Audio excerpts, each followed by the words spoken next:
Hi every one. ഇന്ന് നമ്മൾ രണ്ടാമത്തെ ഷെഡ്യൂളിംഗ് അൽഗോരിതമായിട്ടുള്ള LCFS അല്ലെങ്കിൽ ലിഫോ ഷെഡ്യൂളിംഗ് ആണ് പഠിക്കാൻ പോകുന്നത്. അതിൻ്റെ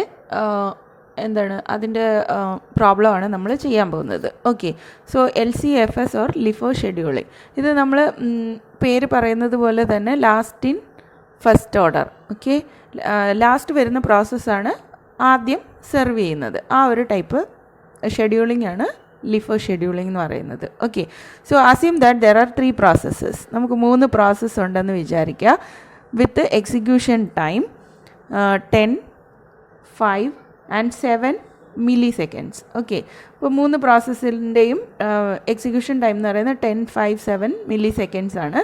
അതിൽ തന്നെ ഈ this processes comes in the order P1, P2, P3. Okay, P1, P2, P3 എന്നുള്ള ഓർഡറിലാണ് അത് അറൈവ് ചെയ്യുന്ന സമയത്ത് ആക്ച്വലി P1 വരുന്ന സമയത്ത് there is no other processes, right? So വേറെ പ്രോസസ്സുകളൊന്നും ഇല്ലാത്തത് കൊണ്ട് തന്നെ CPU റെഡി ആയിട്ടിരിക്കുവാണെന്നുള്ള അസംഷനിൽ we can say that P1 will be starting execution first. Clear? കാരണം P1 വന്ന സമയത്ത് വേറെ ആരും ഇല്ല അവിടെ അന്നേരം ഷെഡ്യൂളിങ്ങിൻ്റെ ആവശ്യം വരുന്നില്ല. സോ അതുകൊണ്ട് തന്നെ ഫസ്റ്റ് എക്സിക്യൂഷൻ സ്റ്റാർട്ട് ചെയ്യുന്നത് P1 ആണ്. So after completing the execution of P1 only there is a scheduling comes, right? So in that time there are 2 processes, P2 and P3. Clear? So in that particular case we need to schedule among P2 and P3. Then the last come process is P3. So P3 will be chosen for execution. Okay, then P2. So the order of execution will be like this: P1, P3, P2. Okay, so this is the case of LIFO scheduling. Clear? So in this order also you can calculate the turnaround time and waiting time like in the previous algorithm. Okay, so here we are assuming that another new process which is P4. Okay, P4 with the 6 milliseconds. 6 milliseconds execution time arrives in the ready queue after completing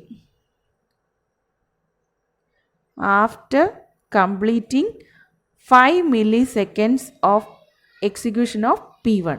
P1-ൻ്റെ execution തുടങ്ങി 5 milliseconds കഴിഞ്ഞതിന് ശേഷം ഒരു പുതിയ process P4 arrive ചെയ്യുന്നതായിട്ട് assume ചെയ്യുക.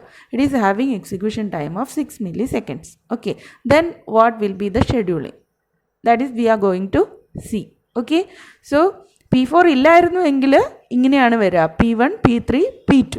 Okay, so അപ്പം P1 complete ചെയ്യുന്നതിന് മുന്നേ വന്നു. അപ്പോൾ P1 കംപ്ലീറ്റ് ചെയ്ത് കഴിയുന്ന സമയത്ത് there is P2, P3 and P4 in the ready queue, right? So അപ്പോൾ ഇവരിൽ നിന്ന് 3 പേരിൽ നിന്ന് ഒരാളെ ചൂസ് ചെയ്യേണ്ട ടൈമാണിപ്പോൾ.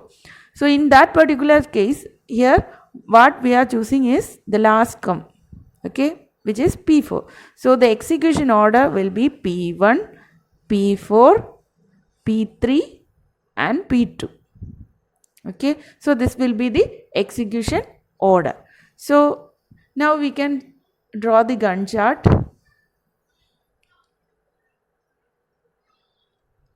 First execution starts with P1, then P4, P3 and P2. So here the execution starts at 0th millisecond.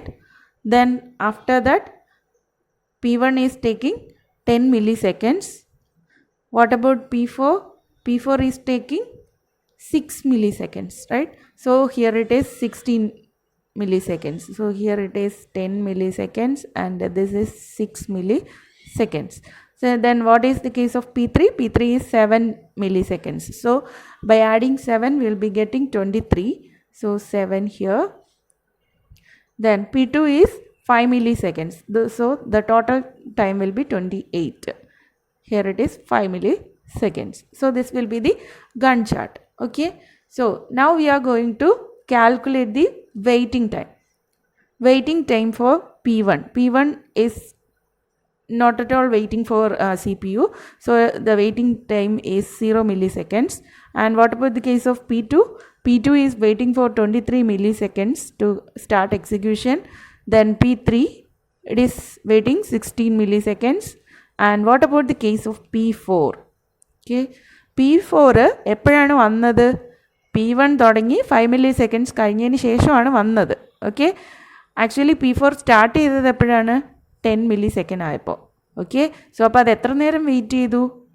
10 minus 5.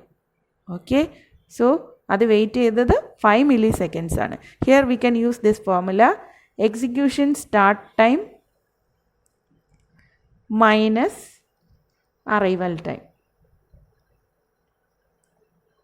So which is execution start ചെയ്തത് 10 milliseconds ആയപ്പോഴാണ്, minus arrival time എന്ന് പറയുന്നത് 5 milliseconds കഴിഞ്ഞപ്പോഴാണ് അറൈവ് ചെയ്തത്. So the waiting time will be 5 milliseconds. Okay, then we can calculate the average waiting time. Average waiting time is equal to 0 plus 23 plus 16 plus 5 divided by 4 processes, which is 11 milliseconds. Okay, so this will be the average waiting time. Then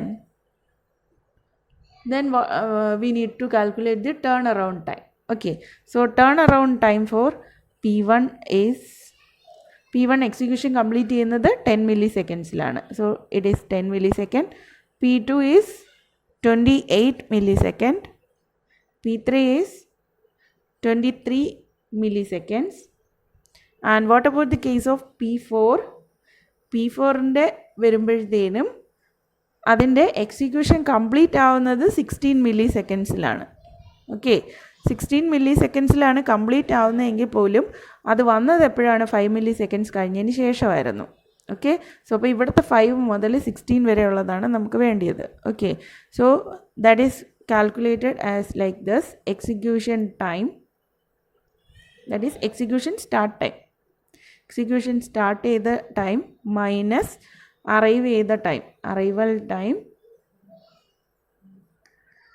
plus it's estimated execution time, അതായത് അതിന് എത്ര ടൈമാണോ എക്സിക്യൂഷന് വേണ്ടി വേണ്ടത് അത്.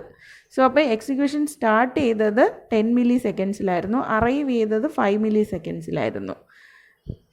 Then plus ഇതിൻ്റെ execution time എന്ന് പറയുന്നത് 6 milliseconds ആയിരുന്നു. Okay, so 5 plus 6 which is equal to 11 milliseconds. This will be the turnaround time for P4. Okay, so while we are calculating the average turnaround time, you will get 10 plus 28 plus 23 plus 11 divided by 4, which is equal to 18 milliseconds.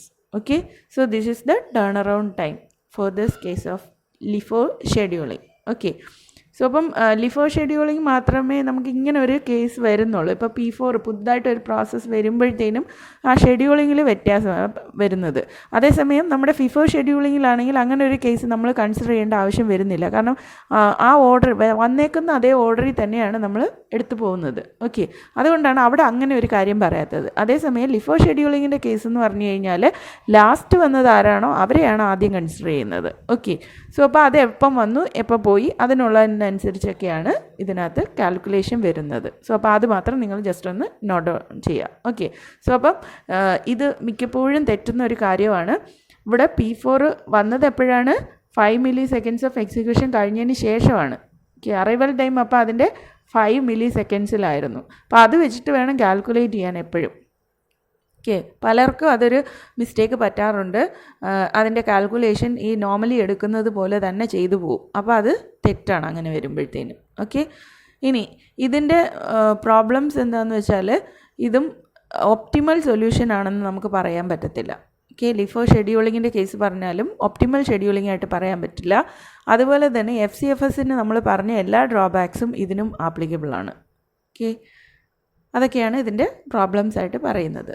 Okay, ഇത്രയുമാണ് നമുക്ക് LIFO ഷെഡ്യൂളിങ്ങിൽ വരുന്നത്. അപ്പോൾ ഇത് നിങ്ങളൊന്ന് workout ചെയ്ത് നോക്കുക. ഇതിൻ്റെ കൂടുതൽ എക്സസൈസ് പ്രോബ്ലംസ് ഷിബു KVയുടെ ടെക്സ്റ്റ് ബുക്കിനകത്ത് അവൈലബിൾ ആണ്. അപ്പോൾ അത് നിങ്ങൾ നോക്കുകയാണെങ്കിൽ വർക്കൗട്ട് ചെയ്ത് നോക്കിയാൽ നല്ലതായിരിക്കും. ഓക്കെ, സോ അപ്പം ഇനി നമുക്ക് അടുത്ത് പഠിക്കാനുള്ളത് ഷോർട്ടസ്റ്റ് ജോബ് ഫസ്റ്റ് ഷെഡ്യൂളിംഗ് ആണ്. ഓക്കെ.